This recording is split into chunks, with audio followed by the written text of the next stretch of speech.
ብሩኬ ወይ አንተ ጉድ ሰማ ማለት ነው። ዳዊት እኮ ተለያዩ። ኧረ እባክሽ ግን ለማንም ሰው እንዳትናገር። ኧረ እኔ አልናገርም።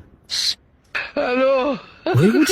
ይሄንማ እንዴት ነው የማልናገረው? ይሄንን ይደበቃል ወይ? ለናዲ ልንገራት። ወራካሎ ሄሎ ናርዲ። ወይ ብሩኬ እንዴት ነሽ? አንቺ ሰማሽ? ማህሌትና ዳዊት ተለያዩ። ጭራሽ ምን አስረግዟት። አዎ ጥሏት ጠፋ እኮ ነው የምልሽ። ጉድ። እሺ በይ ደግሞ ለማንም እንዳታወሪ፣ በእኔና ባንቺ የሚቀር ሚስጥር ነው። አረ ምን ይነገራል?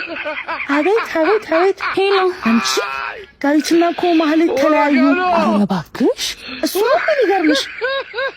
ብታይ አስረግዟት መንታ አስወልዷት የሚላስ የሚቀመስ የለ። የኔ እናት አንጀታ ተጣብቃ ነው የተለያዩት ነው ማለት። ወይ ጉድ!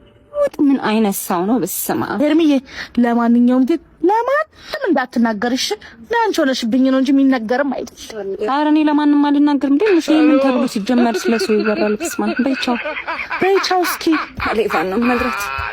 ሄላ አንቺ ሰማሽ? ኧረ አልሰማሁም። ምንድን ነው የማለትም ዳዊት ነው ተለያዩ እኮ።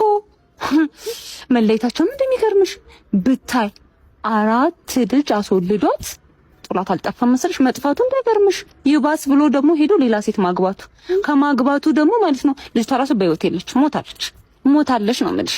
ኧረ እንደሱ አይደለም። ማንኛውም ይሄንን ወሬ ለማንም እንዳትናገሪ፣ ይልሽ ሚስጥር ነው። አቤት ወሬ